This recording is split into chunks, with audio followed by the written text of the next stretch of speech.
Often, the faster we want to see results, the more we set ourselves up for long-term failure. We implement unsustainable routines and habits. In our attempt to rush results, we create metabolic adaptations or hormonal imbalances that work against us and make rebounding up to the weight we started at even easier. While our lifestyle should evolve as our needs and goals change, we need to focus on creating the healthiest version of our personal lifestyle instead of going to extremes. In the end, this leads to not only the best results because we allow those results to compound and snowball, but also the most sustainable results. Because we don't want to look and feel our best for just one day. We want to maintain those results long term. That's why I wanted to share 3 tips to not only help you lose the weight, but keep it off for good with healthy habits and routines that match your lifestyle. But before I dive into those 3 tips, I do just want to discuss the fact that no change ever feels sustainable or easy to start. Often changes feel exactly the opposite, no matter how much they may actually evolve into our new routines and habits. It's because what feels easy, what feels sustainable and instinctual, is what we've always done. And what we've always done hasn't moved us forward. If we want a new and better result, we have to embrace making changes. And that means embracing being a little bit uncomfortable. We have to give those changes time to become our new normal. And then to keep that result, we have to keep replicating those habits. You can't just simply achieve your goal, then go back to what you were doing. That's why these tips are so key. They help you implement changes in a way that helps you build while also staying focused on what is realistic for you to do long term so that the foundation of the new lifestyle you want to create is there. Tip number 1, stop saying food is just fuel. I know so often when we're trying to make a change, we just tell ourselves food is just fuel. We can restrict these foods. We can eat bland, boring foods. We're just going to focus on the nutritional value of foods. And while food for sure is fuel, that isn't truly all it is for most of us. It's consumed because it often tastes good, and it's part of our social gatherings and events. It's part of the fun of traveling and experiencing a new place. And honestly, there shouldn't be guilt for eating food for enjoyment purposes. The more we try and deny that food is more than just fuel in our modern society, the more we hold ourselves back from creating a true lifestyle balance. And that's why ultimately, often our fat loss results are short-lived.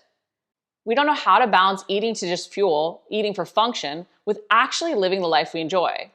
So at some point, when either A, we can't stand it any longer, or B, we've reached our goal and want to go back to normal, we end up indulging in foods that don't fall on an arbitrary, clean, approved list, and then we can't rein things back in. We almost rebel against the restriction we've self-inflicted. Instead, we need to realize the role that food actually plays in our life. Do we enjoy a happy hour out with friends on Friday night? Do we enjoy cooking for our extended family as we get together and celebrate around the table? Do we enjoy a date night out with our special someone? We need to strike that balance between aesthetic goals and the lifestyle we ultimately want to lead if we not only want to lose the fat, but keep it off. And while your exact balance will shift as your goals shift, the key is not forcing restrictions on yourself that only lead to rebellion later. We need to learn how to work in the things we love. Sure, we may find that there are foods we can't have just one of, so we don't include those as often, or we may find more macro-friendly variations at times to work into our macros. But we've got to embrace the balance. Instead of restricting, work in things you love first to your macros to balance everything around it. This can help you avoid feeling deprived of the things you love while embracing the ratios and habit changes along the way. It can help you learn to include your bread or dessert to actually build a lifestyle change you know you can maintain. Tip number 2, build off of your current lifestyle. Stop just restricting foods because someone else said they were bad. Stop cutting random things out. Stop searching for a fad diet or quick fix. If you have an allergy or intolerance, you may not include certain foods in your diet. But too often, we cut out foods in this desire to eat clean to ultimately end up eating more of them over the course of the year because we feel so deprived and restricted. We feel guilty because we aren't hitting someone else's standards of what a healthy diet should look like. But we've got to stop caring what other people think.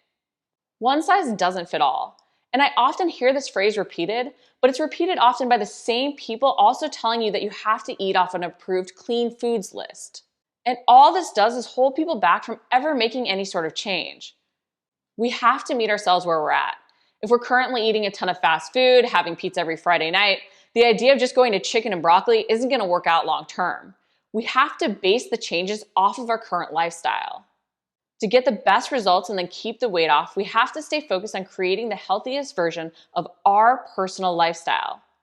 This is why I encourage clients to stop just cutting out whole food groups, but instead embrace the learning process and count macros. By tracking what we're currently eating to start, without even making any changes, we can see things we can tweak and adjust. And then from there, instead of cutting out the things we love the most first, think about adding in something good, or swapping out something easy. The easier the changes are to start, the more we can get that momentum building through feeling successful in our implementation of the changes. When we feel successful in making changes, we then want to do more. We have to remember that the more we do, the more we do. And that can be both in a positive and a negative direction. If we try and just make these arbitrary, sweeping changes that are completely unrealistic for our lifestyle, we may ultimately do nothing, and then do more of nothing. As silly as it can feel, start with small changes based on what you're currently doing so you can slowly build. This allows us to create routines that are realistic for us and that aren't just constantly forcing ourselves to maintain through willpower. Tip number 3, set end dates and evolve. I feel like saying that my diet or my workout routine is a lifestyle is so often interpreted as I'm going to do the same thing forever. We feel this pressure to embrace a way of eating as a thing we'll do non-stop for the rest of our life. But nothing in our lifestyle is ever standing still. Our routines and habits should change just like our needs and goals do. We also aren't really motivated to take action by the idea of doing something forever. So as you work towards your fat loss goals, set progressions and macro ratios you plan to cycle.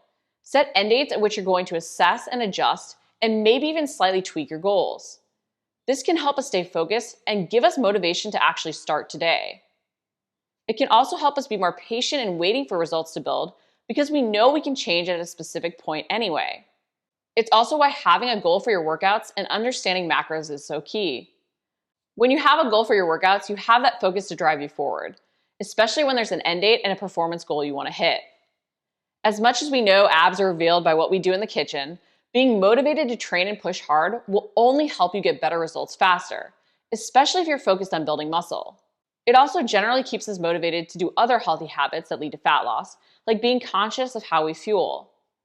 And by taking the time to learn about macros, we can learn what we need even as our needs and goals change over time. So while losing fat, we may cycle specific ratios based on even how our training evolves.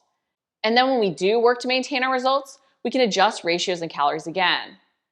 Macros and how we adjust them are truly at the heart of every diet out there.